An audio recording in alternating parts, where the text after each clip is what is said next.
Wonderful. Prabhuji, we're ready for you. Okay. It's gonna. How do we get to see the screen? Which screen should I be tuning into?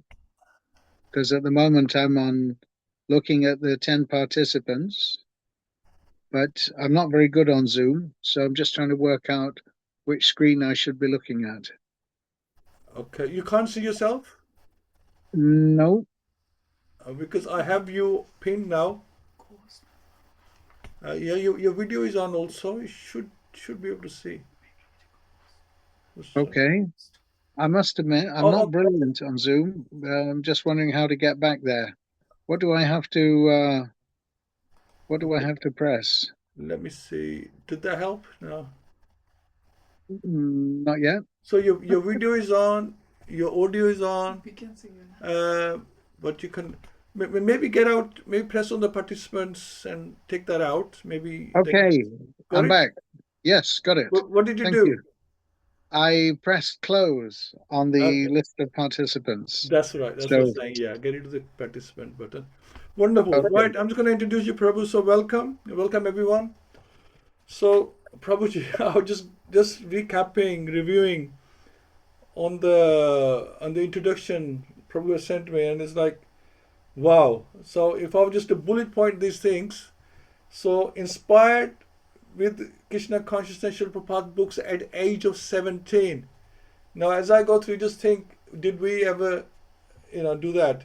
Initiated in 1972 by Srila Prabhupada, and then head Pujari in Nairobi, living in a van for months, weeks, so they can do the service. And Distributing books. yeah, distributing Srila Prabhupada's books. And many other services you've had, Prabhu, and very adventurous journey. And I'm just like gobsmacked that, wow, this is called, courage. It's called warrior, spiritual warrior, and you have been there. And like I says, how many people can claim to have done that? And all glories to you, Prabhu. So now doing chapter 18 today, overview, Canto 1, Maharaj Parikshit cursed by a Brahma way. So I'm going to pass you on to our Tribhangananda Prabhu. Hare Krishna. Hare Krishna. Thank you very much, Narayan Keshava Prabhuji. So let us begin by offering our pranams to Srila Prabhupada and sing the invocation. Nama Om Vishnu Padaya, Krishna Prastaya Bhutale, Srimate Bhaktivedanta Swamini Tinamane. Namaste Saraswati Devi, Gauravani Pracharine, Nirvisesha Sunyavadi Pastyachadesha Tarine. Om Namo Bhagavate Vasudevaya. Om Namo Bhagavate Vasudevaya. Bolo. Om Namo Bhagavate Vasudevaya. Om Namo Bhagavate Vasudevaya. Om Namo Bhagavate Vasudevaya. So I was looking at this chapter and thinking that actually there are 50 verses in this chapter. So it would be more productive rather than trying to actually cover the whole chapter in one session, that if we split it into 50 sessions, and then we could actually get to grips with it very nicely. But anyway, I'll do my best. Just please advise me what time should we finish, because it's very easy to go over time when you're discussing Srila Prabhupada's books. I can't hear you, actually. Yeah, recently I've been associating with devotees who don't really care that there's no such thing as time on this, even now in the material world for the devotee. Uh, but just for the sake of because we have got a festival tomorrow as well. So Yes. yeah, about an hour, and then we can see if there's any Q&A. How's that? Okay. All right. That's good. Thank you very much, Prabhu. Thank Right. So this chapter is a very, very important chapter because it gives us the clue as to how and why Śrīmad-Bhāgavatam actually came to be spoken. And sometimes the way Krishna does things is in a very mysterious way, because it's actually, the title is Maharaj Parikshit was being cursed by a Brahmana boy. And nowadays we don't have a very potent, powerful king, because he's at the beck and call of the what Prabhupada called demon crazy or democracy. Uh, actually, he was a very wonderful king. He happened to be the grandson of Arjuna, and he was personally saved by Lord Krishna while he was in the womb of his mother, Uttara. And Krishna personally protected him while he was inside his mother's womb by entering at Uttara's request to save her unborn child. So the Lord entered, and with his club, he was beating off the Brahmastra weapon which Asvatthama had released. So he opened his eyes and saw the form of the Lord, and he was given the name after taking birth of Parikshit, which means the examiner, because he was examining everyone. Is this the person I saw while I was in the womb? And so always he was conscious of Krishna. He was a great devotee of the Lord. So if we could always be examining, where is Krishna? This is a very nice principle. So Prabhupada, I'll just explain how Prabhupada, when he came to the UK, little Saraswati, Shamsundar and Malati's daughter, she was a little girl, and she had been given this beautiful little deity of Krishna. And she was too young, obviously, to worship the deity properly. But she became very attached to this deity of Krishna, this small deity. And one day, Prabhupada, he hid the deity of Krishna behind his back. And Saraswati came into the room, and Prabhupada asked her, Saraswati, where is Krishna? And so Saraswati, she was looking everywhere. She was trying to find her deity of Krishna, and she was saying, where is Krishna? Where is Krishna? And Prabhupada was teasing her in this way, that she was becoming very concerned. Where is Krishna? Where is Krishna? And then he finally produced the deity of Krishna, and she was very, very happy. So the whole principle is actually to awaken our eagerness and our intensity for Krishna. And so Maharaj Parikshit, he was very fortunate that inside the womb of his mother and being brought up from a great heritage of devotees. He was obviously trained after he was brought up and born by the Pandavas. And in this way, he, in due course, took the role of a king, who is actually the Lord. He's the representative of the Lord, the king's person. So Parikshit, he was a great devotee, and like his illustrious forefather and his uncles, the Pandavas, he was very nicely engaged in protecting the citizens and guiding them so that they could live happily and peacefully and protected by the royal order. Of course, and we'll see in this chapter how that whole system broke down by the curse of the Brahmin boy. But in due course of time, the Lord, he wanted to take Parikshit Maharaj back home. And he could understand that Parikshit, being a great king, he was very nicely satisfied in his life. He had the emperorship of the whole world. He had a beautiful wife. He had nice children.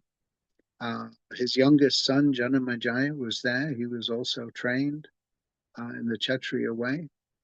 And he had very opulent life. He had loving citizens. And he was finding it himself that it was hard to get disentangled from this opulent lifestyle of being the emperor of the world.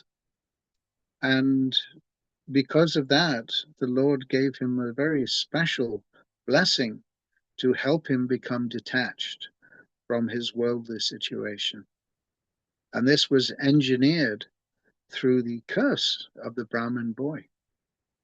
Uh, and it came about in a very wonderful way because, as is explained, that actually the pure devotee of the Lord, he's not troubled by hunger and thirst. But when the king was out doing his Kshatriya duty, hunting, to actually increase his expertise in killing, because a Kshatriya, he has to be able to kill, not like nowadays when the rascals are simply, if they're caught at all, or if they're not in government themselves, uh, they they're simply put in prison. They're not given the proper punishment to stop them from performing criminal activities. The Kshatriya king, he was responsible to make sure that unruly elements were eliminated from the society so that these honest citizens could be brought up very nicely and peacefully and feel protected and safe and secure and prosecute their lives both materially and spiritually for the perfection of life. So the fact that Maharaj Parikshit, when he was out hunting, he experienced hunger and thirst, and it was troubling him. And this was not an ordinary arrangement. This was Krishna's personal arrangement because ordinarily he wouldn't have been troubled by these things. And so he saw the ashram there, and he went there expecting he could get, as is normal courtesy for a householder to give to a guest, a sitting place, some sweet words, something to drink. This is just normal etiquette.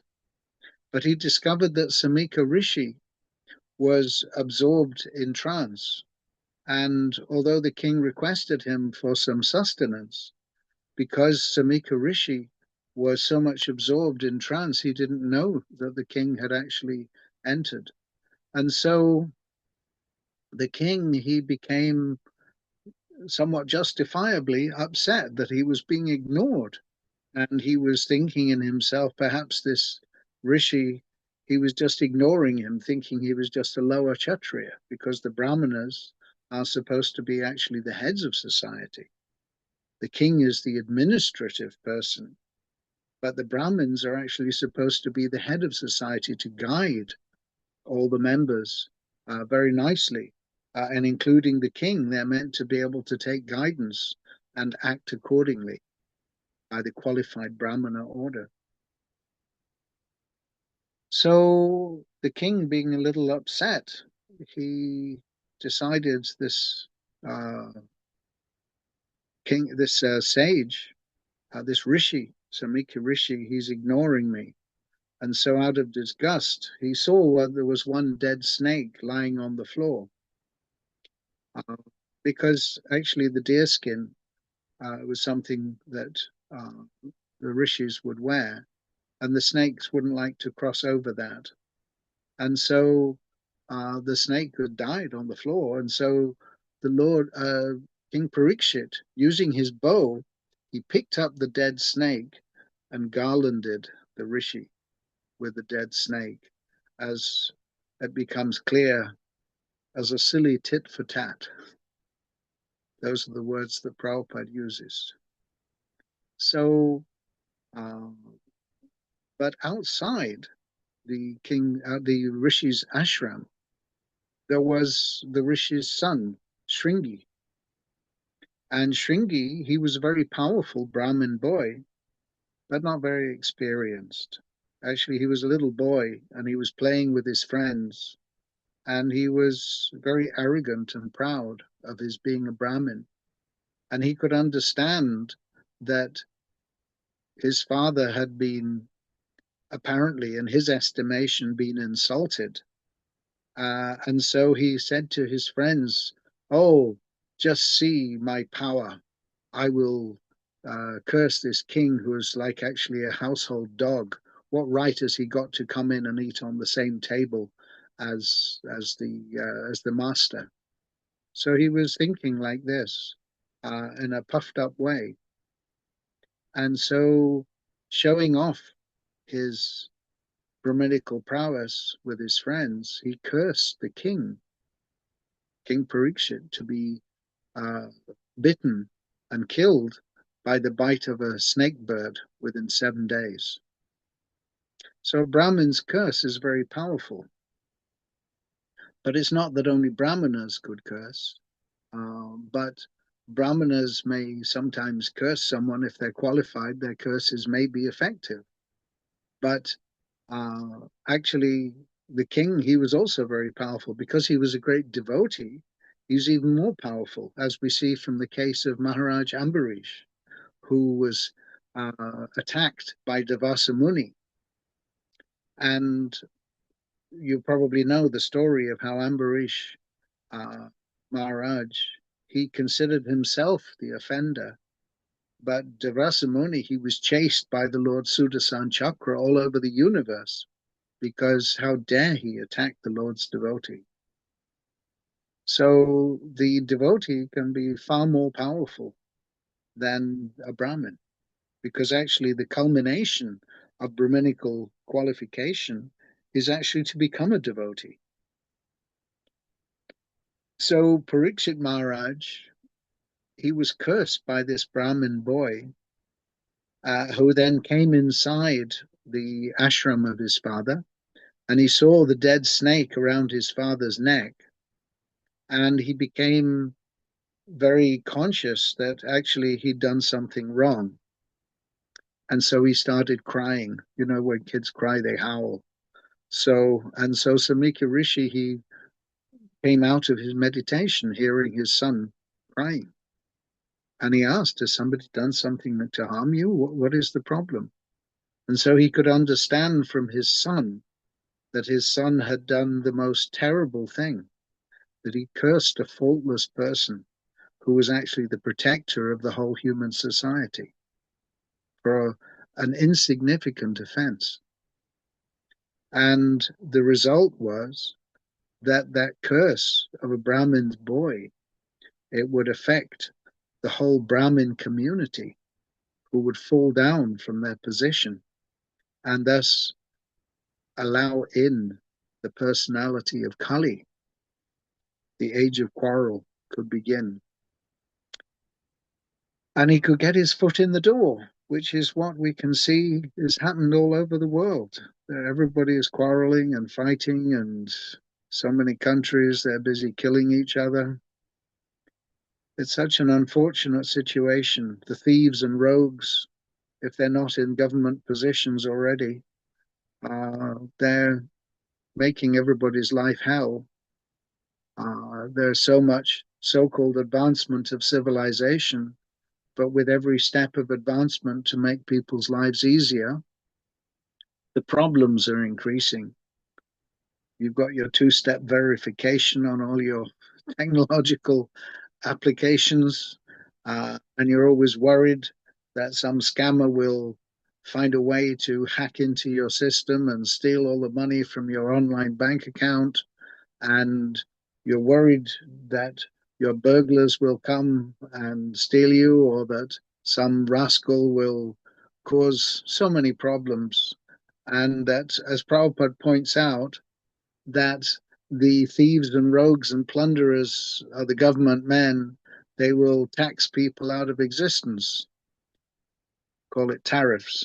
Anyway, the whole world is in a crazy situation because of the fall down of the Brahminical order and the saintly kings having been lost and lost their guidance, and the kings becoming uh, ineffective and simply puppets and mostly abolished, uh, and left to uh, godless so-called leaders who were elected by other people who really have no understanding what life is for.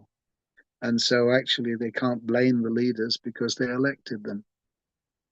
So we're in a very difficult situation in the age of Kali, which is massively increasing the unwanted population and creating compounded more and more problems for the whole world in general and everyone in it in particular.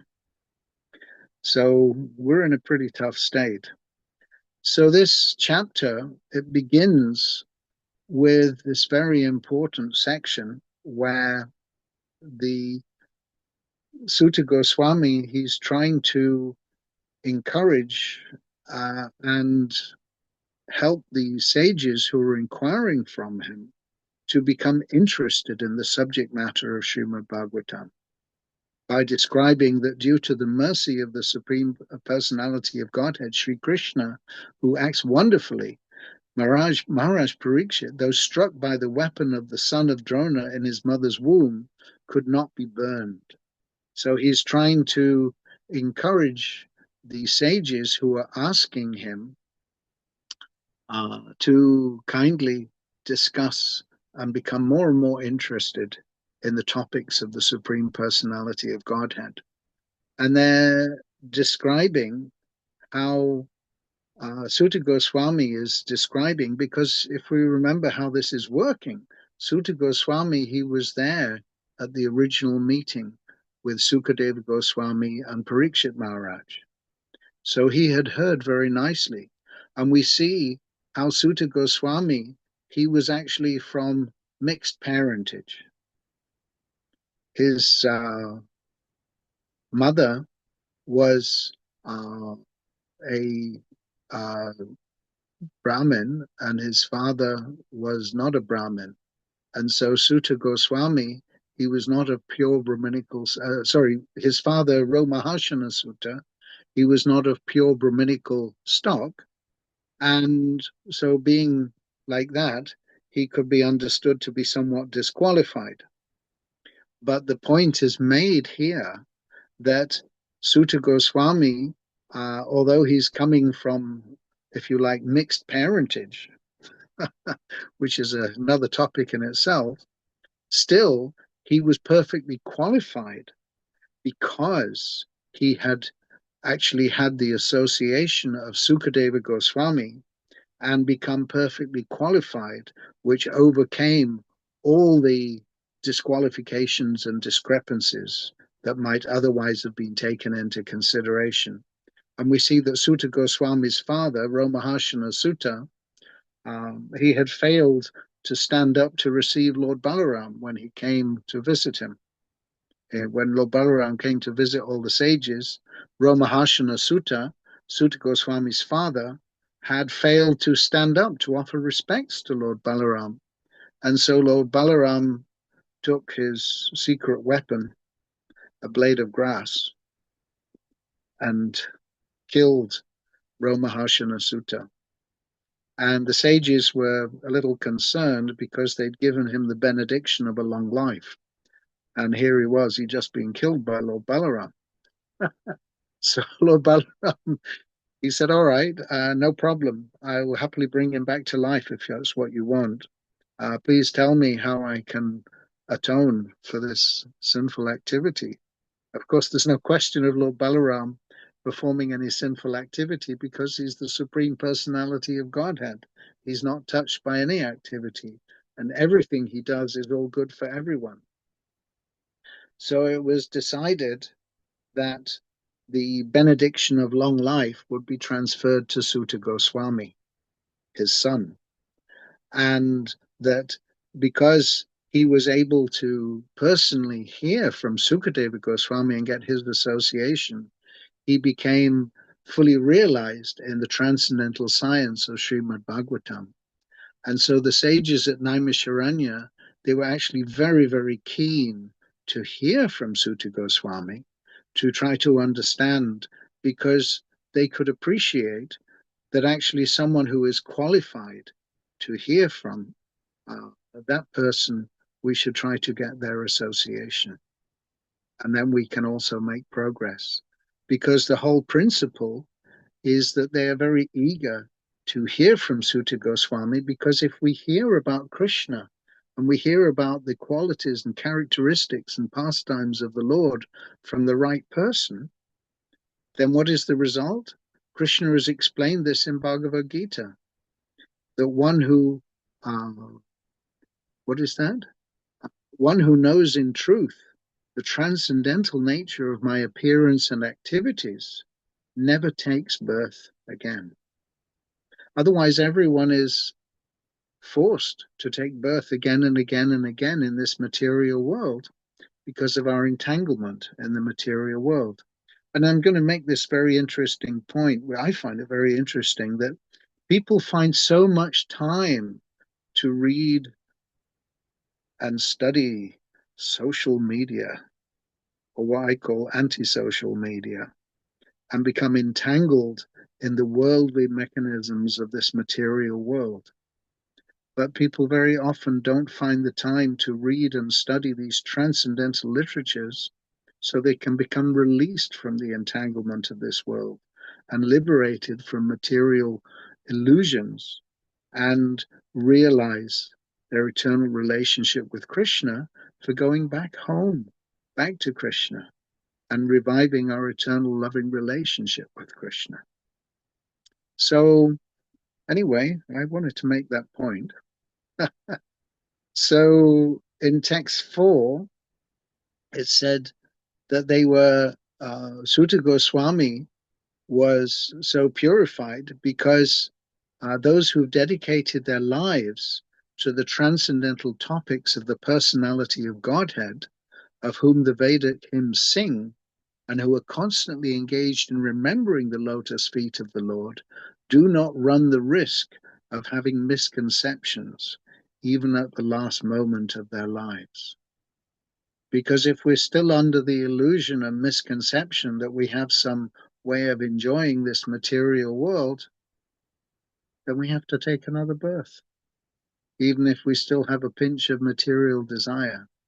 So actually, the whole point of liberation is to get liberated, to get free from our misconceptions and our misunderstandings that we're anything other than Krishna's eternal servants. So we can see by looking through the verses of this chapter, I want to ask a question now. I want to ask a question. Is everybody carefully reading the verses and the purports?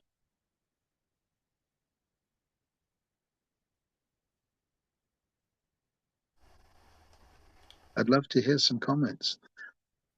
I would say, yeah, we going through every verse and Sanskrit and translation and the purport and even the Sanskrit words of the verse. We're going through. So being in Kali Yuga, we're doing our best, Prabhu. That's what I can say. And Okay, we having this discussion 3 times a week, and what we very can. good. But having said that, everyone will agree on this call now that every chapter has been a gem. Why has Mm. it been a gem? Because we have been listening. Otherwise, you could just skim through it and not think this Śrīmad-Bhāgavatam is very difficult. I can't do this. I don't understand what's going on. But because we have been focusing on it, discussing it together, we felt the taste. We feel the taste is there because now we're Yay. understanding what's going on. It's the taste. That's what it's about. Absolutely, absolutely. Absorption and taste. Thank you. I'm very, very happy to hear that, Prabhuji. Thank Can you. I confirm what Narayan Keshava said? It's the Please. first. it's the first time I've been involved in the KC for the last 7 years. It's the first time we've had an opportunity to look at the verses, dissect it very systematically, very carefully, and only 5 or 4 verses on 3 times a week in the mornings. But the opportunity has been there to embrace it and wholly internalize it. And I am so grateful that this opportunity has been given to us to learn it in such a way that it has now become an endemic part of my life.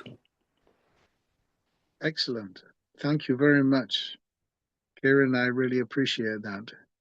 So, yes, because in the end, just like, I'm going to get a shameless plug here. I send out daily texts from 8 of different Prabhupada's books every day, so that people can just day by day gradually read something and steadily go through whichever books they want to go through, or even all of them in some cases. But the idea being that that way we can get a taste. And we don't get a taste for something by not doing it. Just like we don't get good at something by not doing it. If you don't ever cook, you're never going to become a good cook. And Arjuna, he became the expert archer because he was doing that all the time, practicing. And I'm so happy to hear that you're getting the taste for reading Prabhupada's books, which is what it's all about, because then we become eager. And just like the sages at Naimisharanya, they're very eager to hear from Sutta Goswami because they've got the taste. They can understand because it's based on knowledge. If we have proper knowledge, then we can actually understand what is our position and what we're chanting and how to chant. And then it becomes very powerful and we make nice progress in that way. So thank you very much. Text 10 says, those who are desirous of achieving complete perfection in life must submissively hear all topics that are connected with the transcendental activities and qualities of the personality of Godhead, who acts wonderfully. So we're seeing how the sages, they performed 1,000-year sacrifice, but they were not convinced that actually it's going to be very beneficial. They were doubtful. Just like Prabhupada gives the example there that if you're engaged in agricultural activities, you can be doubtful whether or not you're going to get the result because it would depend on the goodwill of the Lord that you get the rain and the sun at the right proportions that your crops will grow very nicely. And similarly, the nature in this age is that the Brahmins are not generally very qualified. They're more interested in doing business, of doing their sacrifices, and neglecting to point out that the only sacrifice that is recommended in this age is the chanting of the holy names of the Lord, the performance of the Sankirtan Yajna, the congregational glorification of the Lord, which is what Śrīmad-Bhāgavatam is all about, helping people understand who is the Lord and who we are and what is our relationship with him. So it said the value of a moment's association with the devotee of the Lord cannot even be compared to the attainment of heavenly planets or liberation from matter, and what to speak of worldly benedictions in the form of material prosperity, which are for those who are meant for death. Everyone in this world is meant for death, but those who are actually eager to go back to Godhead, they're meant for eternal life. So Prabhupada makes a comment in his purport there about how people nowadays become very interested because of their attachment for wanting material benefits in the terms of becoming religious persons, developing economically, and getting sense gratification and getting liberation.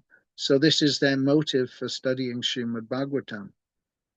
But because those are their motives, their hearing is not pure, it's not proper. And because they're hearing from impersonalists and professional men, then they're not getting the benefit. They're not getting the spiritual benefit by their hearing. So Krishna says, Yayatamram prapadyante tam stataiva bhajamyaham. Each as they surrender to me, I reward them accordingly. So if you want material benefits, you can get those. But that's not going to give you love of Krishna, the key for going home. So therefore, Prabhupada is very much stressing the point that it is useless to hear from professional men. And these so-called Bhagavat Saptas,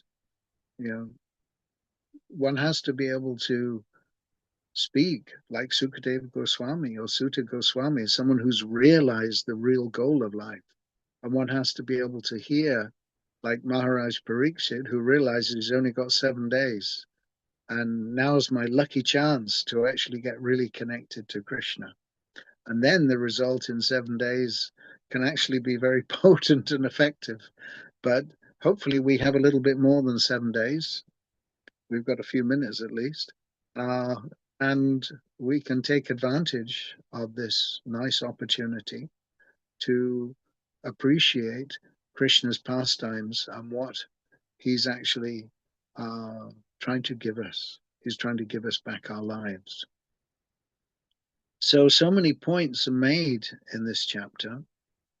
And Sutta Goswami is mentioning that our realization of Krishna may be very slight. Krishna is the only one who knows himself. And even he can find that he's always expanding his own potency. How to understand that? But as far as ourselves, however much we can appreciate about Krishna, that we should try to help others understand.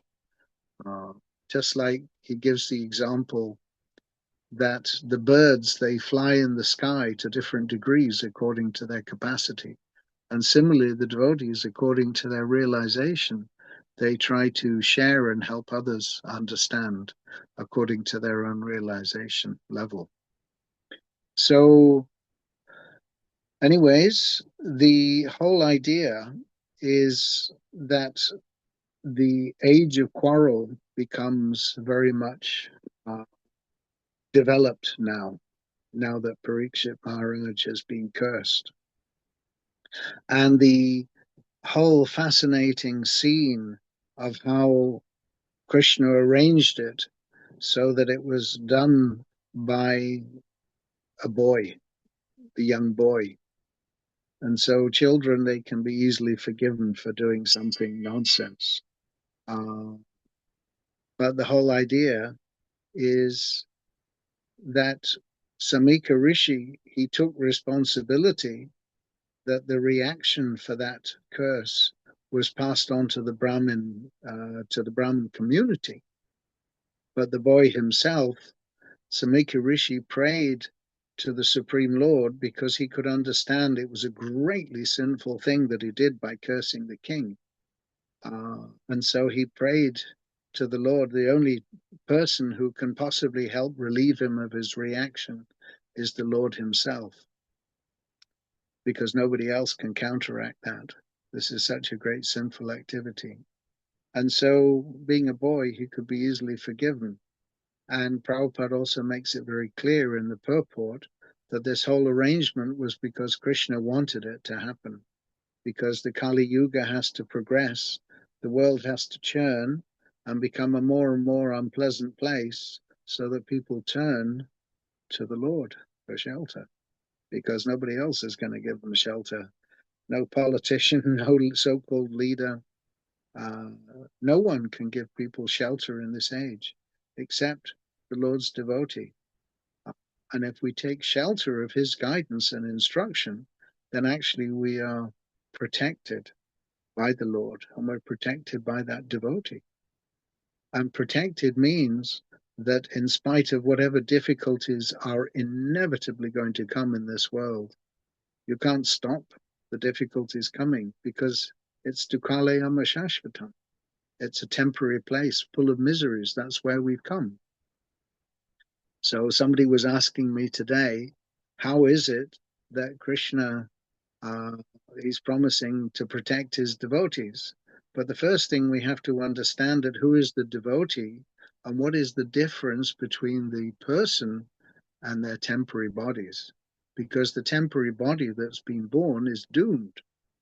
It's going to become ashes or the stool of worms. That's guaranteed. Or if they nuke us, it might be just become nuclear fission. But one way or the other, the body is definitely on its way out. And having taken birth, the body has to die.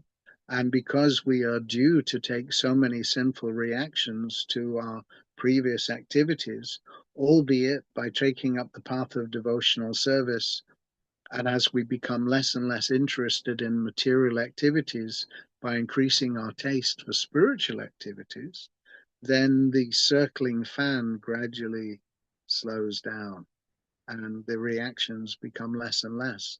And we discover that Krishna is actually taking personal charge and just giving us a small token of our reactions just to keep us on our toes. So this whole situation is very wonderful because the Kali Yuga is a special age by which we can easily take shelter of the Lord. And I'm going to make another point here that we have an enormous amount of work to do to help people get out of the whole impersonalist and voidist idea that everything's happening by chance and there's no God in control. All this religious stuff is just a myth and who needs it anyway? And everything, the scientists have the answers and everything's just energy. There's no conception of whose energy it belongs to. You have your energy. I have my energy. And surprise, surprise, Krishna has his energy and unlimited potencies and energies, which are all working very nicely under his control. So when he appears in this world, he is not like one of us in the sense that he's tiny. He's explaining in Bhagavad-Gita that this material nature, this divine energy of mine, consisting of the three modes of material nature, is working fully under my direction.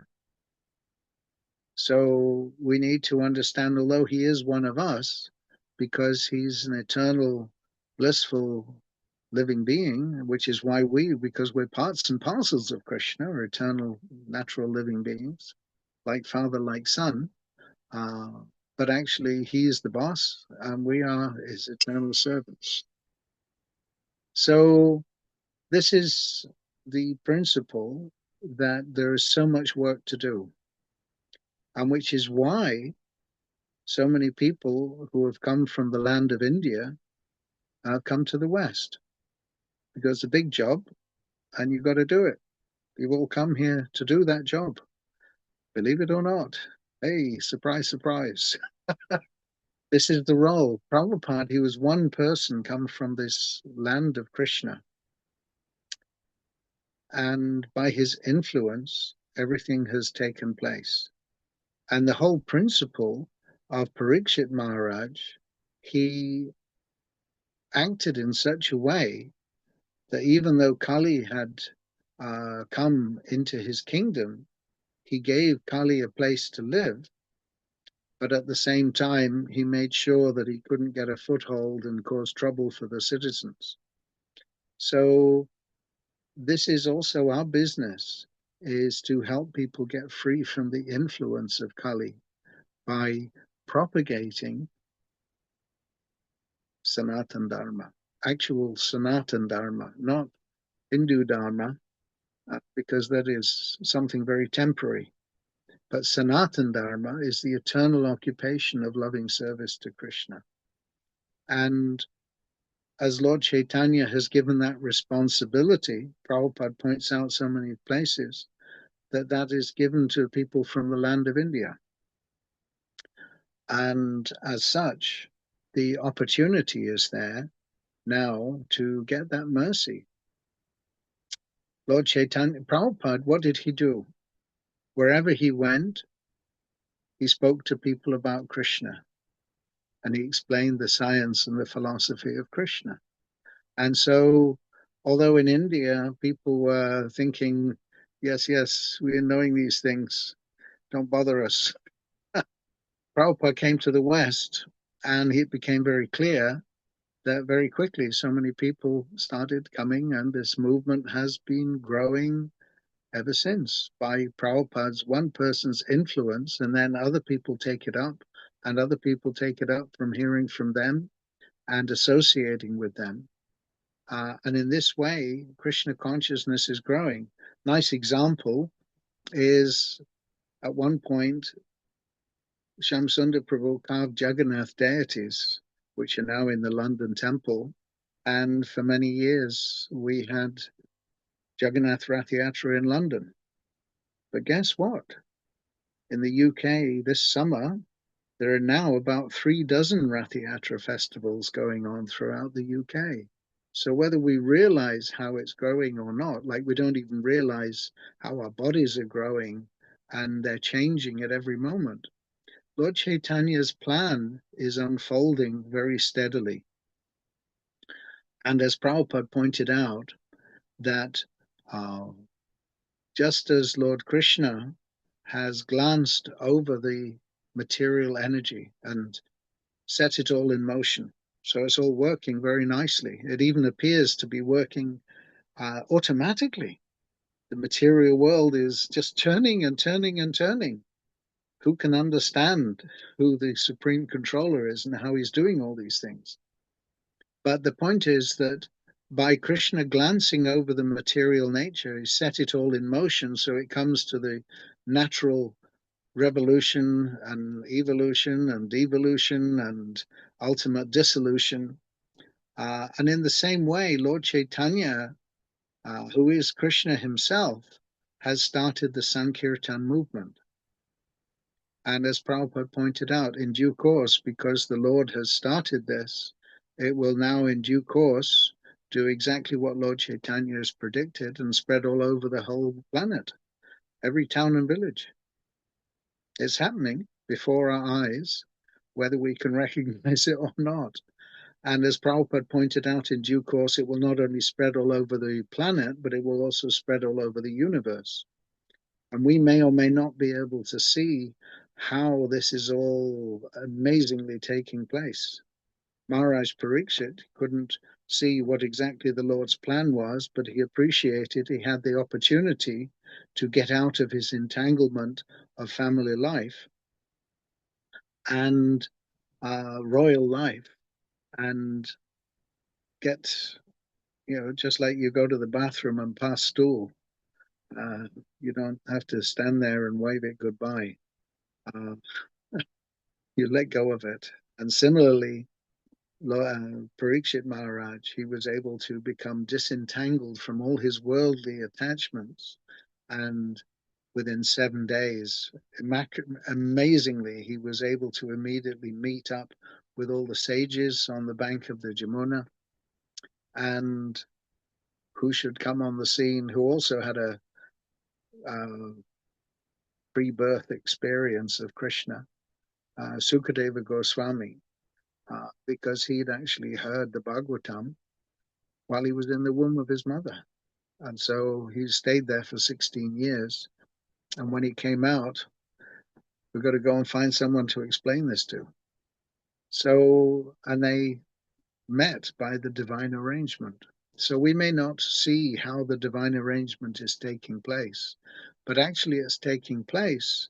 And we are now taking part. And the more we take up the mission of doing exactly what Prabhupada did, of wherever we go, or whoever we meet, speaking to them about Krishna and telling them of the philosophy of Krishna, the more, A, this movement will spread, and B, we actually get the good fortune of being able to please Krishna very much by participating and being an active part of spreading Lord Chaitanya's mission. It's going to happen. Krishna told Arjuna, these warriors on both sides, they're dead. They're not going home.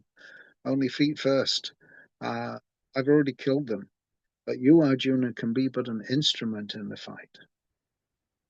And this is why you've all come to the West, to get the chance to be engaged in continuing the work that you've done in your previous lives as well, because everyone's continuing from their previous life, and engage in Lord Chaitanya's program to push forward understanding and developing love for Krishna. We don't notice how these bodies are changing. It starts off as a tiny little microscopic seed, and you're in there. And then the body develops. It becomes in the womb of the mother the size of a pea, and you're in there. And the body develops gradually through the months of being in the mother's womb, and you're in there. And your mother knows you were in there because you were kicking her. And then you come out of the womb and you scream and you pass stool and urine all over the place. And you learn to eat and learn to think, and you get intelligence according to the way your body is developing. But you're still in there. You're still the same person. And we grow and develop, and here we are now, and we can see the living proof that the body is still the same person inside the body. But the body is completely different from how it was, from that pea size pod, pea in a pod, to whatever it is now. And it's going to keep changing. But we're still the same living spiritual person, sparks of Krishna, even though Maya is so powerful that it keeps making us misidentify with these temporary bodies. So Bhagavatam is very important for helping us understand how to address the influence of Maya. And this chapter particularly is teaching us also the principles of how to address the influence of the age of quarrel by actually developing immunity by hearing and chanting and discussing about Krishna in the association of devotees, and helping increase that association of devotees by helping others come to understand about Krishna. So this is the practical process. And this chapter is very, very nice. Everything is being explained very beautifully. And we can see how the chapter concludes, that the devotees of the Lord are so forbearing that even though they're defamed, cheated, cursed, disturbed, neglected, or even killed, they're never inclined to avenge themselves. They feel compassion for the living beings in this world because they're actually becoming more and more transcendentally situated. And the sage thus regretted the sin committed by his own son. He didn't take the insult paid by the king very seriously. And the final verse is, generally, the transcendentalists, even though engaged by others in the dualities of the material world, are not distressed, nor do they take pleasure in worldly things, but they're transcendentally engaged. So this is the chance for us all to develop and gradually rise to this fully transcendental platform by hearing and chanting and discussing in the association of devotees. So I think I've spoken quite enough. Let's pause there and see if there are any questions or comments anyone would like to discuss. Yeah, please have your questions ready. Radharani said that you said peas in a pot too, don't know what, but she thinks we are from pea in a pot too, a lump of lard. A lump of what? Lard, fat. Oh. Most of us. Yeah. From peas in the pot to lumps of lard. So Yes. it rhymes nicely. So that was quite interesting. And probably you said, anyway, thank you so much for explaining so nicely and making it so interesting to listen to this. Like I said, we've got taste for it now, and then in the overview, that's like the icing on the cake. So thank you for that. And what you said about the Indians having responsibility to come here, you say by divine arrangement, and then to explain to the Western world about Krishna consciousness. But I feel, as you were speaking, that I think you had the Krishna consciousness, obviously, because you came to Krishna consciousness long before we did at much younger age. So you were Indian, you had the facility to become Krishna conscious, and then Krishna arranged a white body so you could come here, take birth here, and then help Prabhupada in his mission.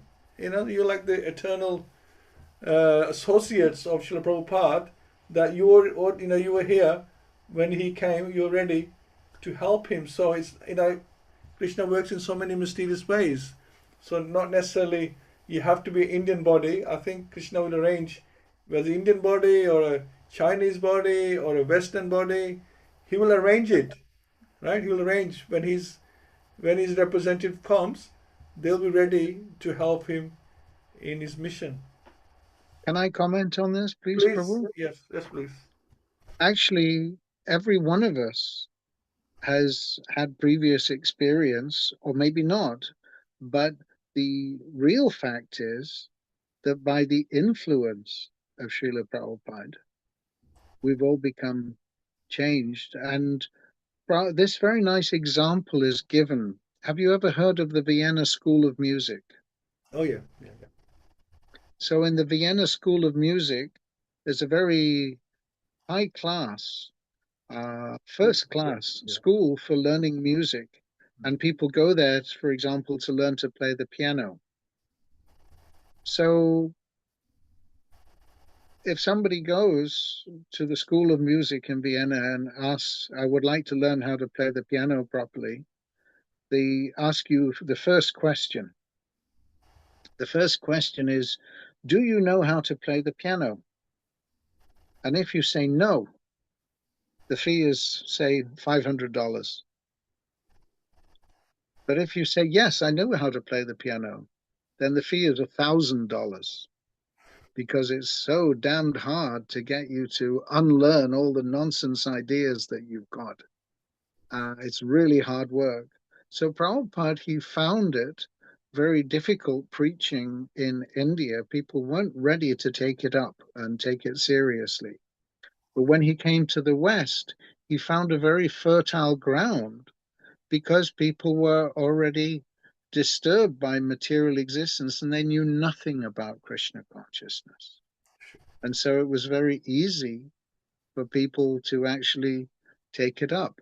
So I consider myself in that category, that I was a foolish nonsense, know nothing, but I knew nothing about Krishna. And so when I heard about Krishna from Prabhupada, it was actually very nice to be able to take it up. So this is the point I'm making, is that we shouldn't think that we only have to preach to the Indian people, because actually the Westerners, they know nothing. And actually it's much easier to preach to them. If we understand what we're talking about, then actually it's so much easier, because they're not mixed up with so many ideas. Oh, yes, I'm knowing these things. You don't have to tell me. I'm already, I'm Brahmin. See, I've got Janoi, whatever. We've had experience. You get the point. Absolutely. So the point is that we shouldn't be shy. Prabhupada, he wasn't shy. He took the mission of his spiritual master seriously. And his spiritual master, Cole, told him to go and preach in the West in the English language. And he said, this will be good for you and for those who hear you. He got this instruction on his very first meeting with his Guru Maharaj. And at the last stage, when he'd written to Bhaktisiddhanta Saraswati Maharaj requesting, is there some service I can do for you? You've given personal instructions to so many of your disciples, but what about me? What can I do for you? And then again, Bhaktisiddhanta repeated this instruction. It will be good for you and for those who hear you, if you preach this message of Lord Chaitanya in the West, in the English-speaking language. So Prabhupada took that. And if we try to take that request of Srila Prabhupada to cooperate nicely and spread this Krishna consciousness movement of Lord Chaitanya's mission, then the point is made that whether when we try to help people understand, whether they're convinced or not, we simply try sincerely to help people understand. And even if they're not convinced, still we will benefit. So we should try to get the benefit. People play these computer games of picking up benefits along the way, picking up tokens and so many things. But the more we engage and follow this natural path of Krishna consciousness, the more we will receive so many benefits and blessings, and transcendental benefits and blessings. That will be our real good fortune. Thanks so much, Prabhu. All the other good fortunes we're going to have to leave behind. You can't take them with you when you go. Which could be any day. That brings me to my next point, because you mentioned about protection. We see Krishna's protection as protecting our body, and how this body lives. We could die by disease, by an accident, and people consider if you died by a disease accident, then you weren't a proper saint. Especially accidents. And look at that. He was was he a great saint? He had a horrible accident. But that's not the point. That's not Krishna promising, or Srila Prabhupada promising that you're going to die, how you're going to die. So, but you're definitely going to die. But you're definitely going to die. And I think you mentioned that Krishna does protect, but he protects our bhakti, and he protects what happens to our soul when we die. Yes. Isn't it? That's what we should thinking about, because we normally think about, I should never get any problem because Krishna is there. I'm his devotee. So I'll never have any problems whatsoever, and no reversals because I'm his devotee. Isn't it? I think you're absolutely right, because that's not what Krishna's protecting. He's protecting your sadhana. He's protecting your next bhakti. life. Yeah. Wonderful. Actually, and this is the thing, Krishna promises in Bhagavad-Gita, if we read and study Bhagavad-Gita, he says that on this path there is no loss or diminution.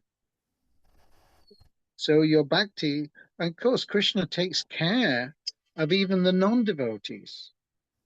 What to speak of his devotees? Even physically and materially, he's providing all the necessities of life for even the demons and the atheists. What to speak of his devotees? What to speak of the devotees who are really trying hard to push on this Krishna consciousness movement, because Krishna's made that promise in Bhagavad-Gita at the very end. What does he say? He says, for one who explains this confidential secret of devotional service to the devotees, 4 blessings. For that person, there is no servant in this world more dear to me than he, and there will never be one more dear. And for that person, pure bhakti is guaranteed. And 4th, in the end, he comes back to me. Hare Krishna. Hare Krishna. So what is the difficulty? Yeah. And I love your point about the reversals, that whether we understand the reversal, because we don't understand straight away, we might understand later on why we have the reversal, but whether you understand it or you don't understand it, just use it as an opportunity. And I love that point. Take it as an opportunity. Like Maharaj Parikshit, he didn't know why this has happened, but he just took the opportunity, used that as a strength rather than a threat. He used it as an opportunity, and here we are now. We have Śrīmad-Bhāgavatam. Yes, so that's how we have to see our reversals. Not say, "Oh, why Krishna, you done this to me?" See, where's the opportunity in this? What's happened? It's happened for a reason. There's opportunity in this. Let's make a use of the opportunity, and and get advanced in bhakti. Because at the end of the day, that's what it's all about: advancing in bhakti. Whether it's day or it's night, life is good or life bad. How can we use this to advance? So I love that point you made, Prabhu. We have to get real, and we see that realistically, the Pandavas and their mother, they had one really tough time. They had all the family politics in the palace. Vidura also, his nephew Duryodhana wanted to have him caned within an inch of his life because he felt he was supporting the enemy by trying to encourage his father to actually not discriminate against the Pandavas and give them back their rightful kingdom. And Queen Kunti was actually appreciating that actually, because of all these calamities that just have to happen anyway, we get to depend on you and we get to see you. And because we're seeing you, we no longer see birth and death. Yeah, yeah. So these are very educational, instructive messages for us.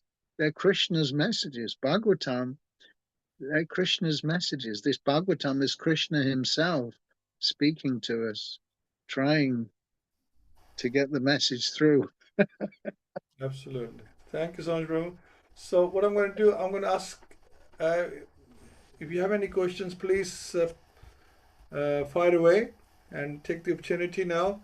Otherwise, I will continue. So you have you have the opportunity.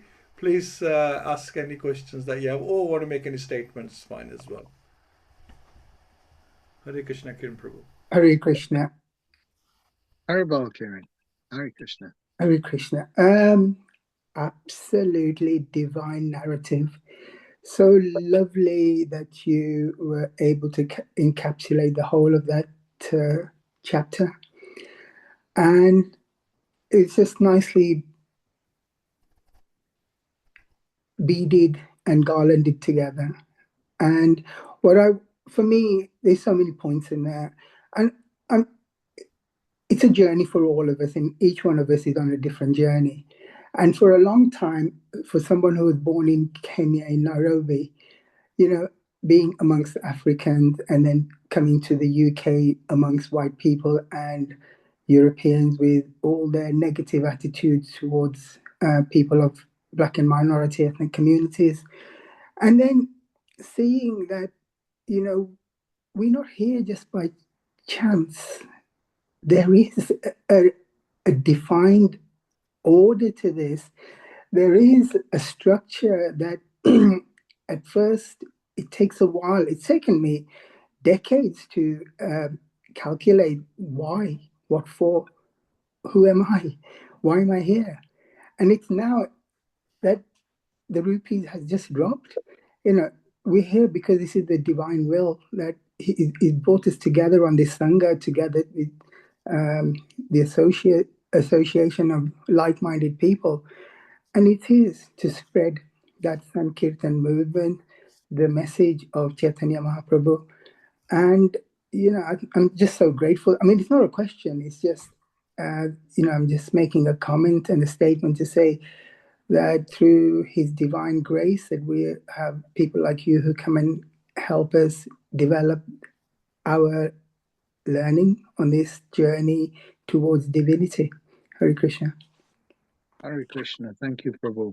Actually, if it hadn't been for Prabhupada coming to help us get out of our ignorance and figure out what life is all about, we'd just be in an unthinkable situation. But because if we have gratitude for that, then we can try to see, well, what can I do to honor my spiritual master and try to assist him?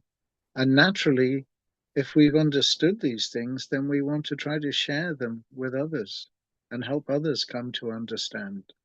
And Prabhupada, if you think about it, Prabhupada put so much of his life into giving us these books. So much. And why? Because he was giving them for our benefit.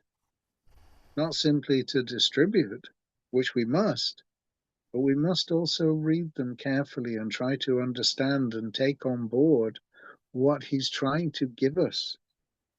Gratitude means that you don't just, sit on the gift, you accept it and you value it and you utilize it. And that way shows real appreciation to the person who's actually given that gift in the first place. So, yes, Prabhupada explains one passage in the Bhagavad-Gita that one should take it up as early as possible, or at least from the time as soon as one has appreciated the urgency of the situation. Radhanath Maharaj, he made a point one time when he was there. He was starting to give a class in Bhaktivedanta manner. And one baby started crying, crying, ah! And he made the point, thank you for reminding us of the urgency of the situation. Thank you. Thank you, Kiran Prabhu. Any other questions, please? Ajaya, if you have, or anyone else? Ashok Prabhu, if he's there. Okay. Hare Krishna Prabhu. Thank you for the class. Hare Krishna, Ajay. Yes, I think you've explained very importantly how we need to preach to others for their benefit, not just it's not just about us trying to get back to Godhead or trying to spiritualize ourselves. We try to spiritualize to others, and you mentioned how you asked us how have we been taking to Bhagavatam, and I think it has been very useful going through a few verses at a time. And there was this one in verse 47 in the purport. It mentioned how the Brahmanas had to take responsibility for the gully coming into worldly affairs. Prabhupada explains how from the Varaha Puran that this was a blessing to the demons who had previously been inimical towards the personality Godhead, but they had now been killed. So now they were allowed to take birth in the Brahmana families, and so they could get the association of the pious people as such. It does change my view on obviously we understand that things have become degraded, but then you realize how merciful Krishna is, that even those that were inimical to him previously, he gives them still another chance to get back to try and reestablish that loving relationship with him. And then you actually understand why there are issues within the Brahminical society, Brahminical stage of life. It's very important that we do take association of Bhagavatam, association of senior devotees like yourself, because it is quite easy to become confused if you don't actually have somebody guide you. Because while Bhagavatam is very powerful, it is so much detail that you can miss out if you just take it for granted and just go through it by yourself. Yeah, it's so simple you could miss it. And practically speaking, we can see that when people become lost in their direction, like many Brahmins, my wife, one time she was giving a class. I encouraged her to give a class in Nottingham because she speaks Gujarati very fluently, being from a background like that. And I was encouraging her what she could say and trying to help her. And she was making it very clear that the real yajna for the age of quarrel is the Sankirtan yajna. And the Brahmin priest there, he became very upset and he made a complaint that we were spoiling his business. Because, although they know this is the fact, they're still getting people doing all these other yajnas to raise money, and this yajna and that yajna and the other yajna, but the only one that's actually recommended in this age is the Sankirtan yajna, the broadcasting of the glories of Krishna. So this is exactly what Prabhupada's pointing out in the purport, that they neglect to point out the real issue and the real goal of life. And they work on the basis that you'll get prosperity, you'll get religiosity, you'll get economic development, you'll get sense gratification, and ultimately you'll get some sort of mukti, which is a very bewildering, misleading concept because people are not taught that the real liberation is getting free from the ignorance of our relationship with Krishna. And so this is happening right before our eyes. And therefore we should try to make sure that we're very clear about who we're hearing from, and that Prabhupada explained the most important quality of a human being is their speech. But obviously they have to act, they have to walk the talk. But if their talk is about so many material or materialistic endeavors and results and fruit of activities, then they're clearly not clued in as to what life is actually all about. And so one shouldn't be misled by such confused and duplicitous teachings. So yes, thank you. We can see, as you said, that the demons who weren't killed by Krishna, they got the chance to take birth in the Brahmin community. Hare Krishna. Hare Krishna. Hare Krishna. Any other questions or statements? Okay. Okay, I will finally probably say that it's just this Shringi's, as you mentioned the Rasa Muni, you mentioned Shringi as well, about the same time. Like we see that they power, tapasya that did to gain that power is basically unauthorized. It's so unauthorized because it's misused. Just like Ravan and Hiranyakashipu, that they misused the tapasya. All the tapasya they did, it was for misuse. Same with Shringi, he misused his powers. My question, well, because he was foolish. Yeah, absolutely. And now the point is, how was he from his parental point of view? Like now we have, a child, you have like age of 16 or 18 or 21. There's certain things you can't do. You can't go to a club. You can't buy alcohol. You can't go to certain cinema movies. Now there's so many, or follow certain careers. You can't even go to university. At least they say, you only do MBA, you have to be over 21. Like, there's like categories for gaining certain things, but here you find a child is given the power of an adult. How was that allowed to happen? He's a child and he's given so much power, and it's very easy for him to misuse. It's like giving a child £1,000,000 and say, do whatever you want with it. Now, what's he going to do? He's going to blow it in a Well, the point is that the children, they have to be trained. But if they are not also clear in themselves, if they're still foolish children, then they are not necessarily trained how to utilize those learning and education. Just like the Kshatriyas, the children of Kshatriyas, or the Kshatriya kings, like Parikshit Maharaj himself, he was properly trained to be a king and to be a proper Kshatriya, so that he wouldn't tolerate any rascaldom going on in his kingdom.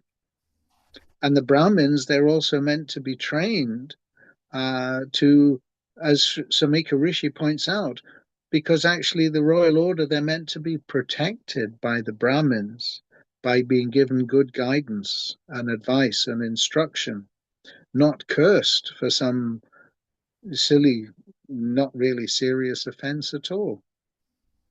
So everybody may make mistakes. That's a given. But the point is that forgiveness is a very important quality of a Vaishnava. But actually, to get proper training is a great advantage. And if we can train our children actually in the positive things, like this is another example Radhanath Maharaj gave. He said, as children, and I can relate to this very well, we learn so many pop songs and they still go round in the head. We can try and put Krishna conscious lyrics and meanings to them, because actually in the end it's not about love, love, love, it's about love of Krishna. But if the children learn nice Vaishnava songs and nice Vaishnava ways, as young children, then later in life, they can also find these remembrances happening in a very nice way. Prabhupada himself, he explained that King Parikshit, he was probably playing with dolls as a child and enacting the pastimes of Krishna like that. And he was himself as a child, and his father gave him Radha Krishna deities to worship as a young boy. So if the children are trained as nicely as possible in a loving and careful way by the parents and given the real education they deserve, not no, no, no, no, no, you can't do this, you can't do that, but real positive engagement so that they can actually feel satisfied with these things.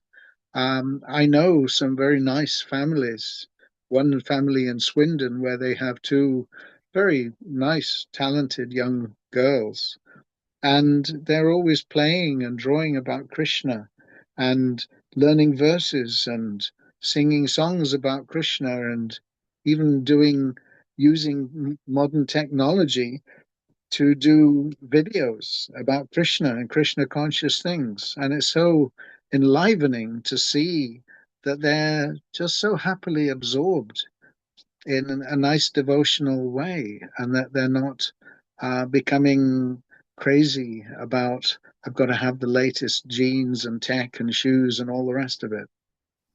They're very happy having something so wonderful and blissful in their lives, and they're actually worshipping their deities, Jagannath, Baladev, and Subhadra, dressing them every day, making outfits for them. Just in so many ways, they're happily absorbed in this way.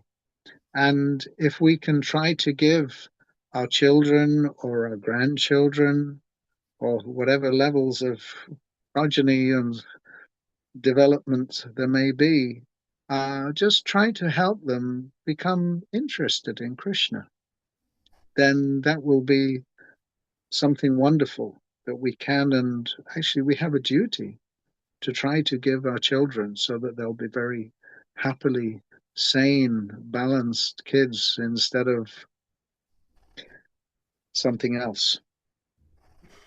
Absolutely. Thank you so much. That was very blissful, what you just told us, Prabhu. Yeah, it's amazing when you see something like that, hear something like that, and then give you more faith in the process, right? Yeah, We look at, yeah, I'm doing the right thing, yeah, I'm going the right way, so it's wonderful to hear stories like this. And thank you so much. You have so many realizations. You have had a wonderful journey, a very adventurous journey from what I can see. And thank you for sharing with us your time and realizations. And look forward to many more. And next time will be Canto 2, because now we're in the last chapter, 19, the appearance of Shukadeva Goswami. So we'll be doing that from Friday onwards. And then hopefully in Canto 2 we'll catch up with you once more, and hope you can make time for us. And see you at 24 Gate the next week. Look forward to your yeah. association. Let's please give Prabhuji 3 Hari Bols by unmuting yourselves. Hari Bol. Hare Krishna. Very Hare good. Hare Bol. Yeah, Thank you. thank you very much. Thank you all so much for coming, and I hope it has been of some help. Absolutely. And I request you kindly bless me that I can try to make more progress in my spiritual life. So thank you very much indeed. Thank you so much, Prabhu.